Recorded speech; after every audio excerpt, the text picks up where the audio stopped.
Testing. Can you hear me? A little louder.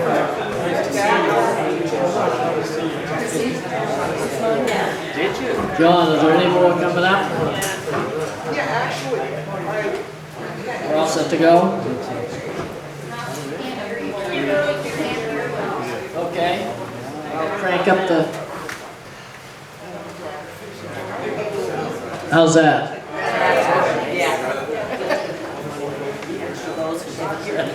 Can everybody hear? Okay. All right, well look, thank you for coming here this morning to the Monson Historical Society. I know you're here to hear the speaker, who's going to start shortly, but before we'll let you listen to him, I just want to do an advertisement for the Historical Society. And I hope you'll take a chance to look at the museum, the gift shop, take a look at what we have down there, maybe even join if you're not a member. And also, I just want to mention, we have bullets for sale. So, if you haven't already bought some, the bullets are a Swedish cardamom roll, and they are just beyond description. They are great. You can't go wrong with bullets. And the other thing I want to mention is right here in the front is Mr. Kenneth Simpson. He has come up from Massachusetts with his daughters, and he graduated from Monson Academy in 1940.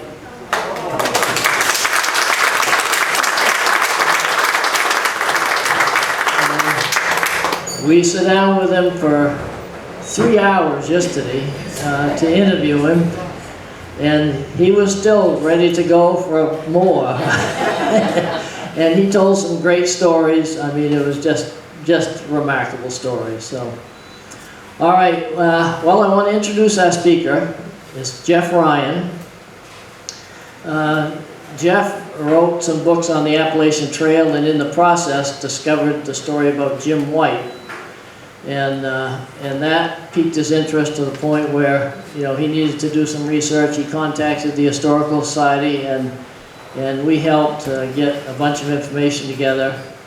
And so today I want to introduce you to Jeff Ryan.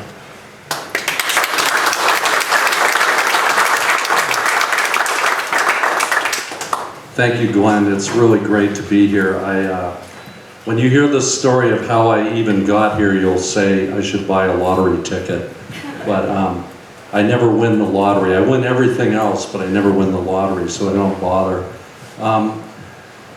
The mysterious Jim White, those 3 words are probably as apropos as anything for this man. He was a complete enigma. And even how I got into the fray with Jim White is a bit of an enigma. And people ask me how I got started down this path. And it literally started with Chuck the cleaning guy. I was working in an office in Portland, Maine, where I often worked at night on my books. As Glenn mentioned, I have 2 books in my back pocket already. The first one was about how I hiked the Appalachian Trail with a friend over 28 years, the same friend from 1985 to 2013. And I wrote a book about that called Appalachian Odyssey. And I was writing a second book about how the trail came into existence in the first place, the story of Benton Mackay and Myron Avery and the rivalry that built the Appalachian Trail called Blazing Ahead. So I was in the office one night working on these books, the second book, and this guy came in and said, "How come you're always in here working so late? Do you have a workaholism problem?" And I said, "No, I'm actually working on a second career here, writing books." And he said, "What do you write about?" And I said, "The Appalachian Trail." And he said, "Huh, I've got something for you. By the way, my name's Chuck the cleaning guy." I said, "Thank you, Chuck." Well, the next week he comes in and he hands me this 1934 guidebook to the Appalachian Trail in Maine, written by Myron Avery himself. Myron Avery was the brawn behind the trail. He literally built the trail single-handedly in about a 6-year period in the 1920s during the height of the Depression. He sited the trail, he oversaw the maps, and he wrote all the guidebooks, and he literally came through every section of the Appalachian Trail with a bicycle wheel in front of him, measuring down to the 1/10 of a mile where the trail was. Wrote the guidebooks. So it was quite something indeed to have this find. This is the book I found at a yard sale. It's yours now. Signed, Chuck the cleaning guy. So of course, I had to delve into the history of the trail in Maine. After all, that's what I was writing about at the time. So Myron Avery, there he is, and he actually is holding the bicycle wheel. It's out of the picture frame in this shot. There are only 2 known pictures of Myron Avery without the bicycle wheel in it. So there it is, my first inkling that a guy named Jim White existed. And it says, Jim White's Lookout is located on a Blue Blaze side trail between Thompson Brook and Little Wilson Stream in the Bodfish Farm Monson section of the AT. The Lookout cabin is on an open knoll commanding a widespread view. Legend has spun many stories around this picturesque character. Adventurer, soldier of fortune, apparently at home in every corner of Maine, this man with his lookout cabin lacked apparent means of livelihood and was a mystery to natives of the region. And this is where it gets interesting for me as a writer and researcher. A complete account appears in The Mystery of Jim White and His Woodland Lookout by Roland J. Sawyer Jr. in the Boston Herald. This is so Myron. January 7, 1934, he's got it nailed, right? Every little detail. The author vouches for the authenticity of the statements concerning White's lurid career. Well, he had me on lurid. Had to find out about this guy. So my first order of business is getting my hands on this Boston Herald article. Boy, was that hard. First of all, I don't know if anyone's done any newspaper research lately. It used to be back in the day, you could just go online and all the newspapers were there. Now they want $100 to read one article, even if it's there. So I thought, well, I'm not going to sign up for a lifelong subscription to the Boston Herald for something that may or may not be there. I am from Maine, after all. And so I spent about 2 or 3 weeks trying to figure out how to get to this thing. And I finally got smart, called a friend of mine who's a historian, and she said, have you tried Library of Congress? So I sent an email to the Library of Congress and I said, I'm looking for this article by this person in this newspaper, thanks to Myron. And 15 minutes later, I get an email from the Library of Congress with that in it.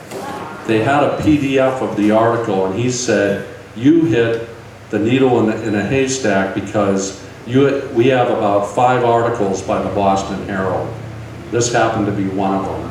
So they realized that this was one of the articles that they should have, so they scanned it.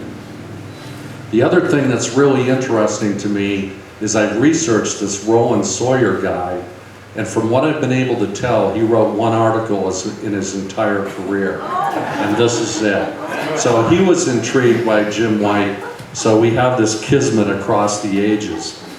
So this basically got me on the path because it told the backstory of this fellow Jim White. He lived in a cabin in Monson.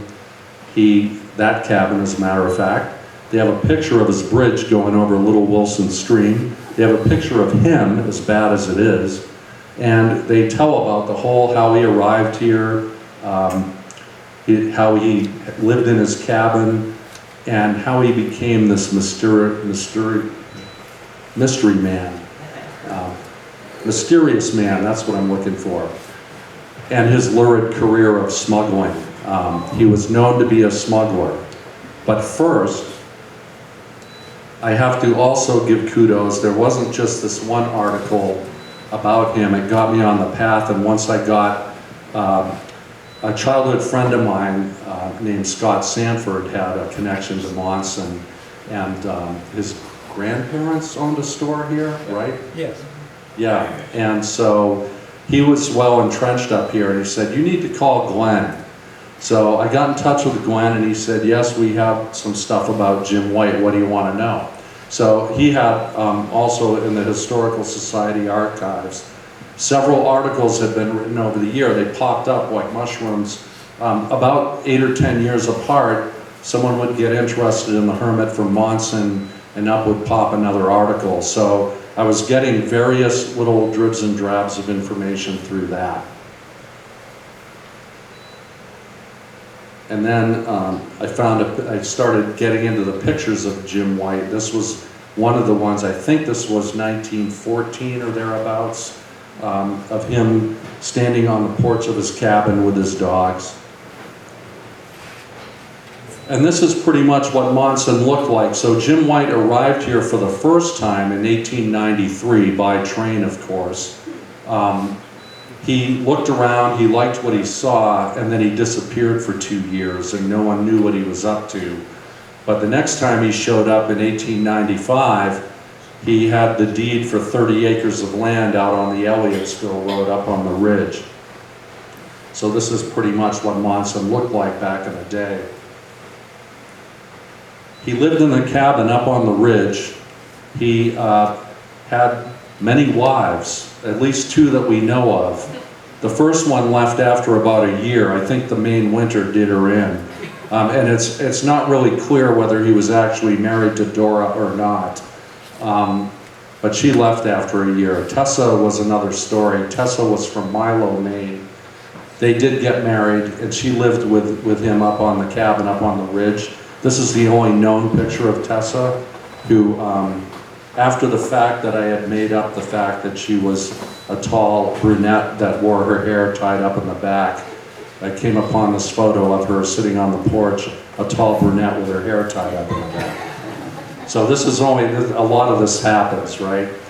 The cabin was up on the ridge over near, overlooking Borestone, the train tracks, of course, going through there. And also, he had enough money when he showed up that he had bought in 1910 this 1910 Apperson automobile, which was considered to be a state-of-the-art automobile of the time.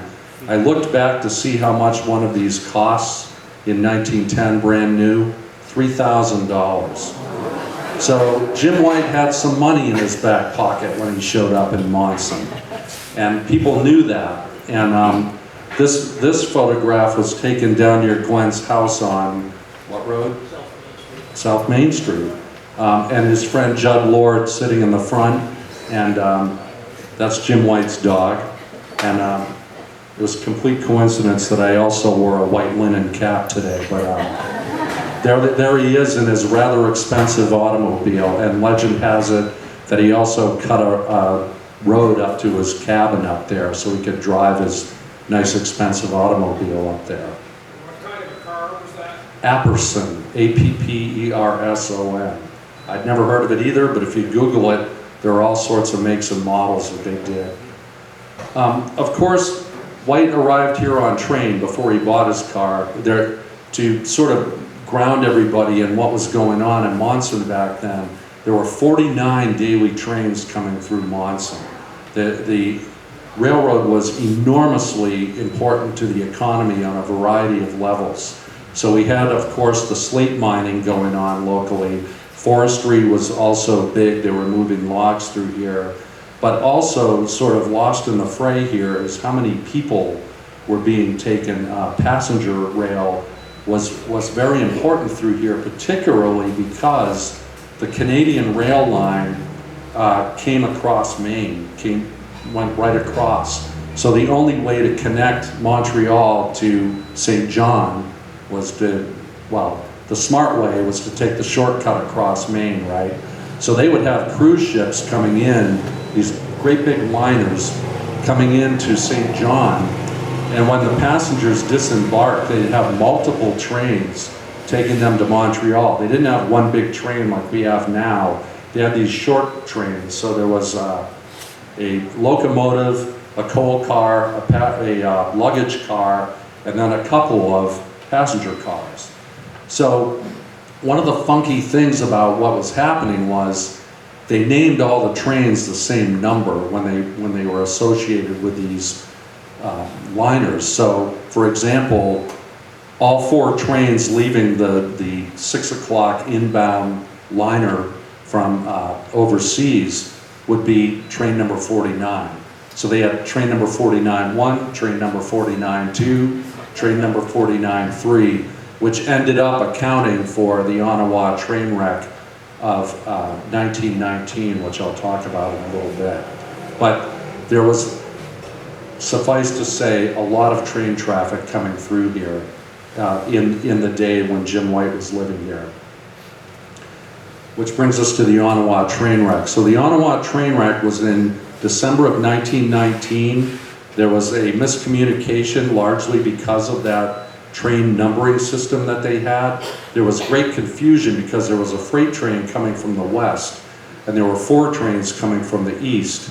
And the freight train had pulled over to let the first 2 trains by, and at which point the communication came that train number 49 was late and train number 49D was 8 hours late. What the people on the freight train heard or wanted to hear was that both trains were running 8 hours late. In fact, the first train was only running a little bit late, but they didn't find that out until they hit in a head-on collision near Boorstone, and 34 people died in this head-on collision. Both trains were going about 25 miles an hour, but there was nothing they could do. They literally came around the corner and smashed into each other, and the luggage car, they said, was 1/3 its size, an accordion down. It was a very violent collision. So I included that in my Jim White story because he would have obviously been here during that period. So what do we know about Jim White for sure? Well, for one thing, he was born in New York City in 1858. He was the son of a German carriage maker. And he was living in a relatively opulent upper middle class section of town. However, he ran away from home at age 16. And the reason he ran away from home is likely because of an event that happened to him when he was 15. He fell in love for the first time when he was 15, and he took his girlfriend, his newly minted girlfriend, to Central Park. And they went for a walk in Central Park, and they sat on a bench, and he put his arm around his girlfriend, and they sat for a while. They sat long enough so that Jim White's arm started falling asleep. And he pulled his arm out because it was asleep. He pulled it away, and this young girl fell forward off the bench dead. She had died in his arms, and he had no idea that this episode was happening. There was never any indication that anything was wrong. Well, the New York authorities, both the coroner's office and the police, did investigations and found out that there was no foul play at all, that she had just died of natural causes. She had a heart defect. However, it was less than a year later that Jim White ran away from home. And I should say his name actually wasn't Jim White back then. He was born William Bosine, and that was his born name. So he ran away from home, and the implication is that he and his dad got in a fight over this mishap that had happened, and perhaps his father thought he was impugning the family name, and so young William Bosine left home and joined the German Navy. So at age 16, he became a German naval cadet, and he cruised around the world. He was a German, at least we know he was in the Navy for about 2 years, and then he became a world traveler. He traveled all over the world. He had stints as a merchant marine. This is probably where he gained his wealth. He became well known as an able seaman.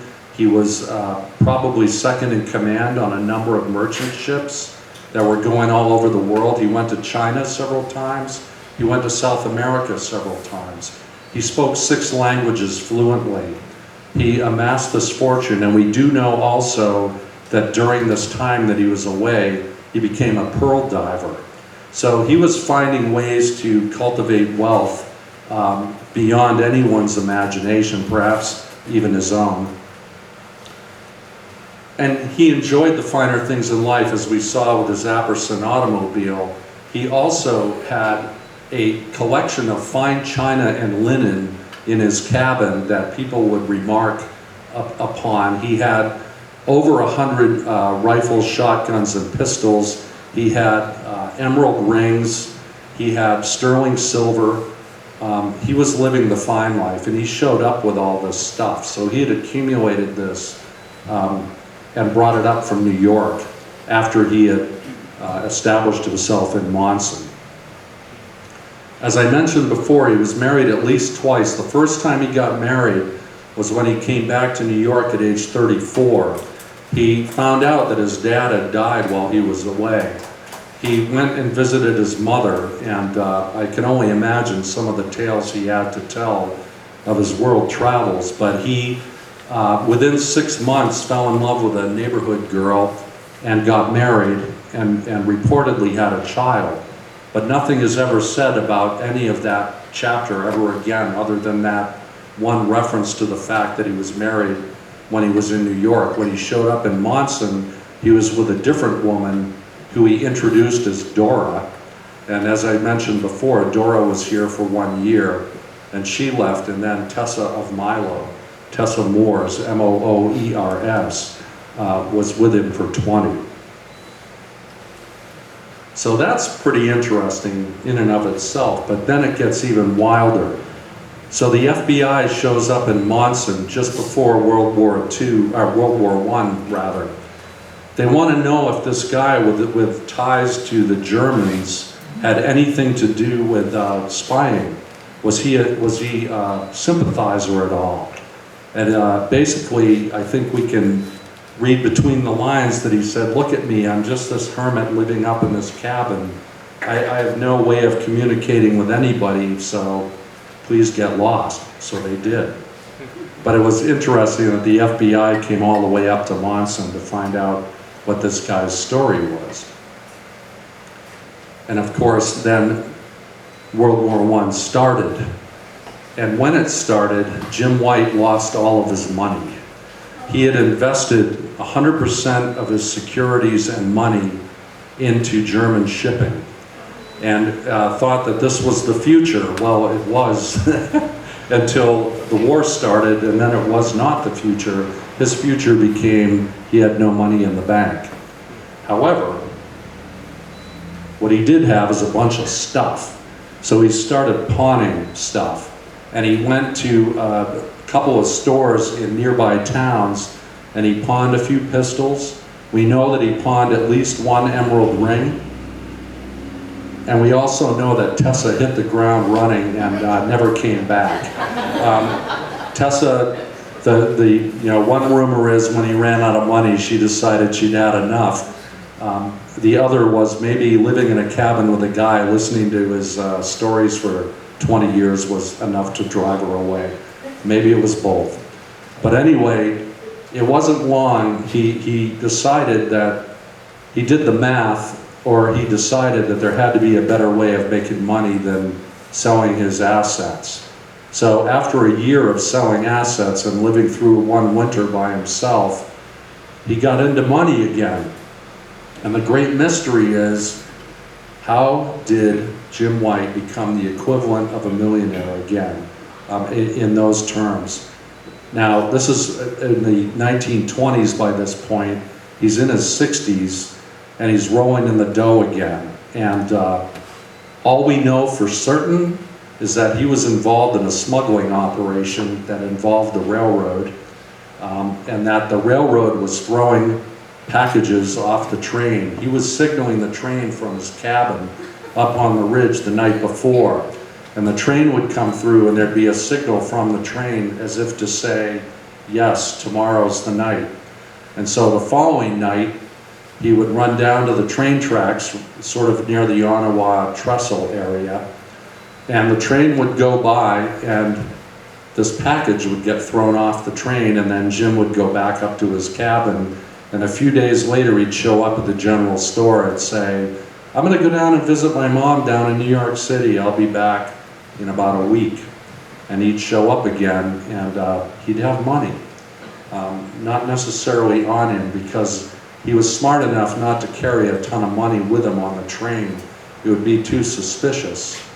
So the man known as Jim White up here, whose real name was William Bosine, had a post office box in Guilford under the name William Bosine, and the money would be mailed to him. He'd mail it to himself, to a post office box up in Guilford, and go in as William Bosine and pick up his money.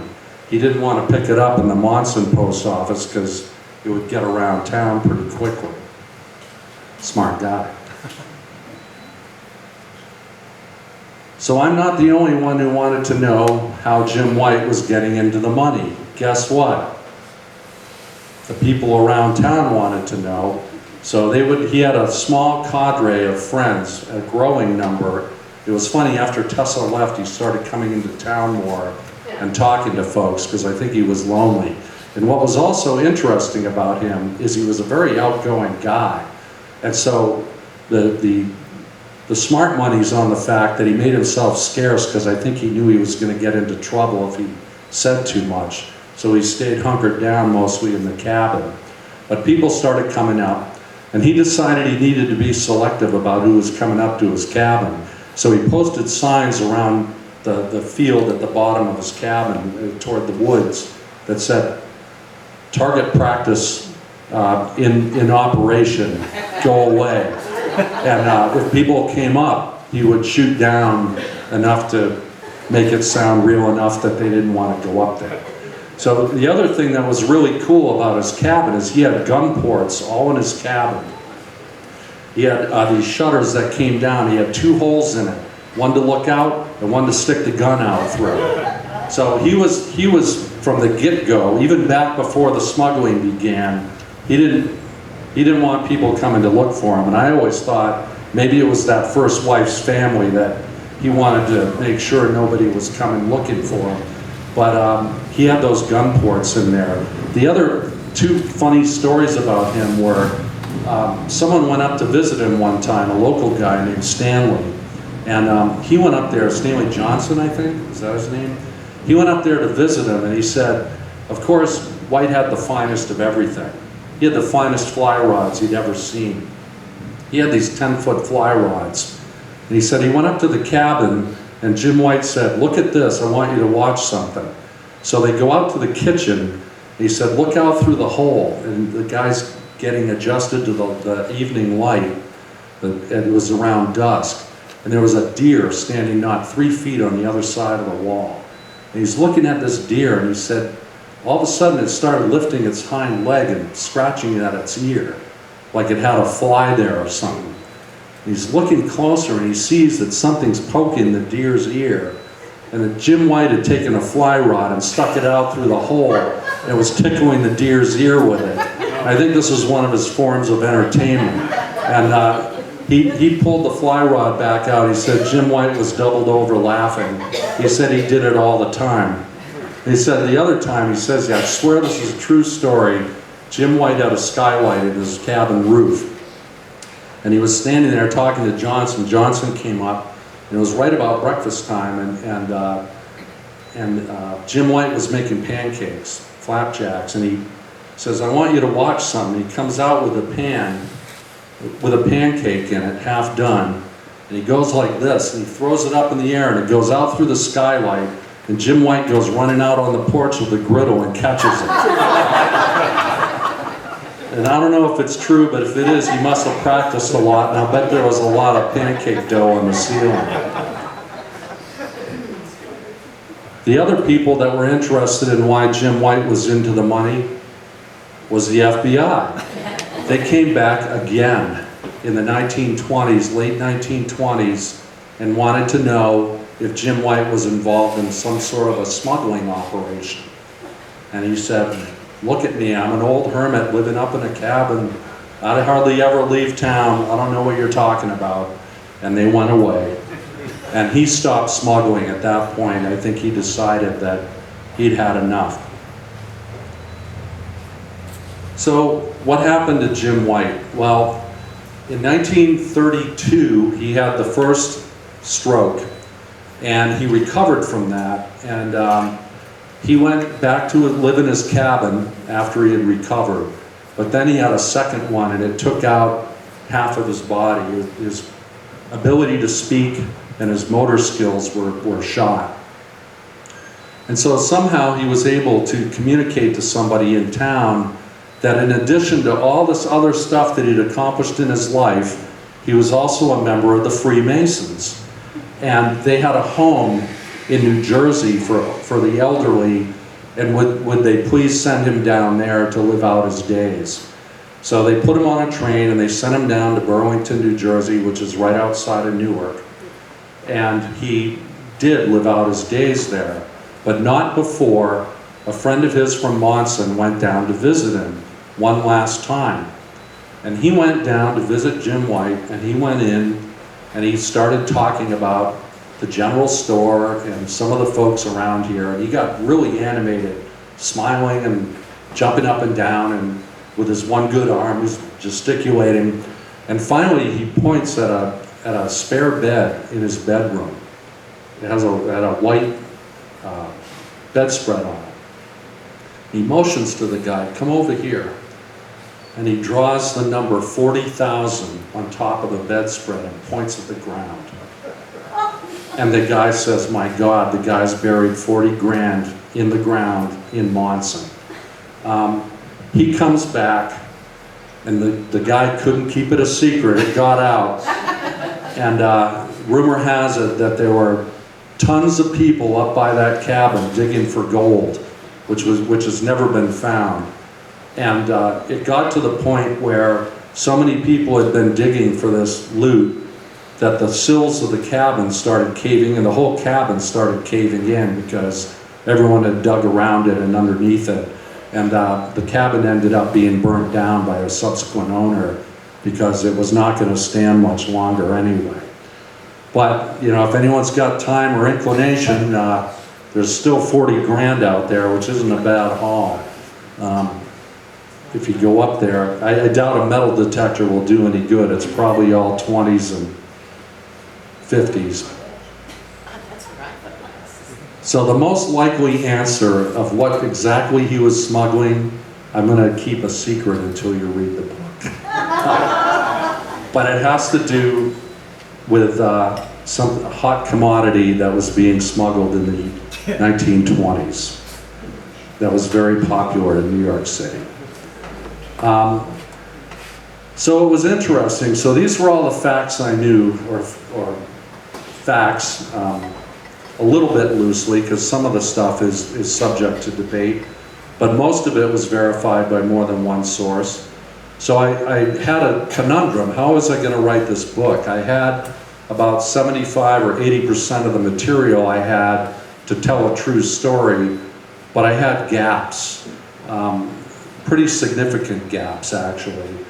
So I decided that the only route to go was creative nonfiction. So I drew up a couple of characters that would seem right for the times, and had them telling the story. It's predominantly a kid whose Uncle Roy lives up on Lake Onawa, and he gets into the tale of the hermit after his uncle dies, and he wonders who this guy was, and he's a reporter, so he gets the hook like I did, and wants to know who this guy Jim White was.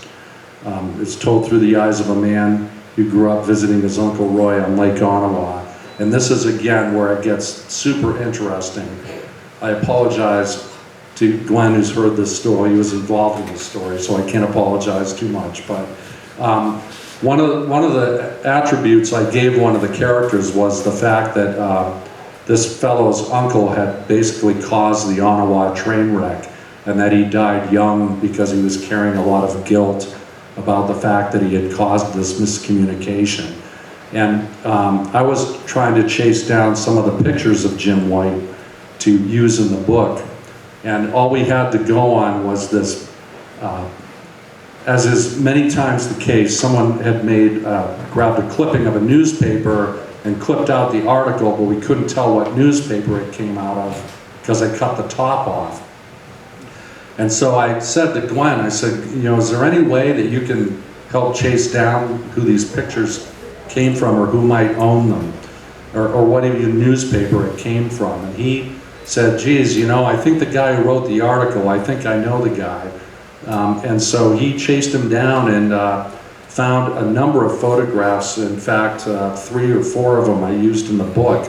And that was really a gold mine. But the other piece was, he said that the guy who wrote the article, was it him or his grandfather that worked for the railroad? His grandfather had worked for the railroad, and they had hung him with with causing the accident.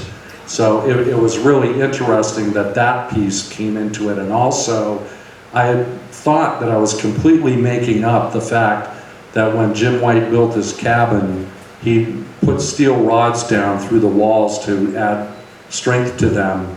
And we were interviewing a guy a couple weeks ago and said, when they went to burn down Jim White's cabin, they had a hard time dismantling it because there were rods driven down through the logs. And I thought, this is crazy. It was just something that popped into my head. There was really almost no reason to mention it. The only thing I had wrong was I had said steel, and the guy told us they were ash. So I changed it in the book back to ash. But I mean, there are a number of things like that. Another one was Tessa Moore's, as I mentioned before, she grew up in Milo, she's buried there, and so is Jim White's mother, which is a complete irony. His mother was living in New York until she got dementia,